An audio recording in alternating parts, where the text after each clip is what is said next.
Hey everyone, how are you all doing? Welcome back to Objective Reviews. My name's Nick, and as you noticed, I have changed my desktop up a little bit. I have changed the layout of my desk. I used to previously have two monitors and my CPU in kind of a 360-degree view, but things have changed and things have changed for the better, and this video is all about that.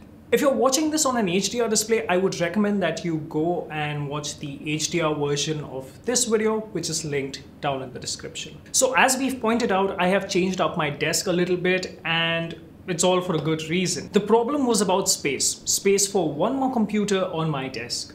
It could be a desktop, it could be a laptop, who knows, but there will be one more. Why? Well, I'll be getting married later this year, and my fiance has a work from home once a week policy, which I think is great. And because of that, she's gonna need her own space on the desk. So the idea was to clear up all the clutter and make it into a desk which is very flexible, and it only has what the person is doing at that desk at that given point of time. So I have taken this opportunity to reorganize my desk and change things a little bit. I've always wanted to do this, but never really had the time or the motivation to actually get up and do it.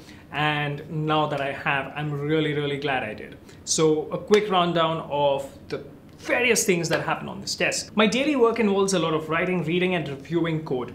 Designing stuff is once per week, a month. Editing and coloring videos is also about once per week. Editing and processing photos happens a lot more frequently though. I've tried to create a base setup that I can quickly add and remove things from depending on the task that I'm doing at that particular time. So let's begin with the base setup. It is as simple as a single 4K monitor, my Hackintosh keyboard, mouse, amplifier, and headphones. I sometimes keep my microphone plugged in if I know I have calls scheduled for that day. For editing photos, I usually begin on my Hackintosh to get a base grade going and to tune things around on a larger display before finally moving things to my MacBook Pro, where I get a better sense of the color reproduction from the photos before I finally export them. I have made two automated actions to sync my Lightroom catalog over these two computers, and all of this lives on my storage server. And what this does is allows me to move quickly between two different computers, first to get everything set up on my Hackintosh and then do the final proofing on my MacBook Pro. And everything works off my storage server. The two Lightroom actions simply update the catalog to the server and download the updated catalog off the server.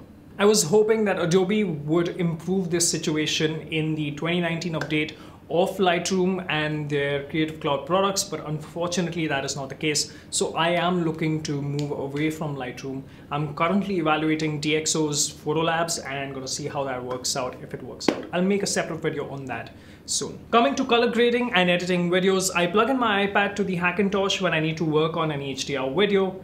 I use Do It for this, and while it isn't the best solution or one that works effectively, it gets me very close to the end result I need, if not all the way through. As that is the case, I render individual clips out at 720p and then review them on my iPhone X to ensure optimum accuracy of the end result. When compiling and editing audio, I bring out my recently acquired PreSonus Iris 4.5 monitor speakers, and these are absolutely great for trying to get the optimum sounding audio for my videos. If my past videos have been any indication, audio on my videos has not been great. So to ensure that that is not the case, I'm trying to put in more efforts to get the best rendition as possible so it works out optimally for the majority of y'all. As you can see, simply moving around the non-static parts on the desk gives me a lot more room to do things on the desk and to set up things depending on the task I am working at that moment.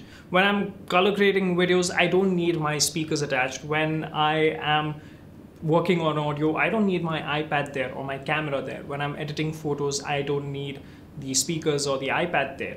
And as you can tell, being able to move things around very quickly does seem a little bit tedious, but it's definitely worth the overall gain and the problem that I set out to solve in the beginning of this video, to get more space on the desk so that my would-be wife has enough space when she has to work from home once a week. And this will remain the case until we kind of get a slightly bigger space where we can set up individual desks for the both of us, so we each have our independent desks and working spaces. But until that time comes, this is a decent enough setup that I think will work out well for us. I want to close this video by noting that video production has once again resumed for the channel, and I'll be back to posting videos regularly. I also want to let you know that season 2 of the Objective stream will be resuming on the 31st of May. So Anuj and I hope to see you during the streams. And thank you very much for your continued support on the channel. If you liked this video, hit the like button. If you disliked it, you know what to do. And if you're new around here, don't forget to subscribe. I'll see you in the next video. Cheers.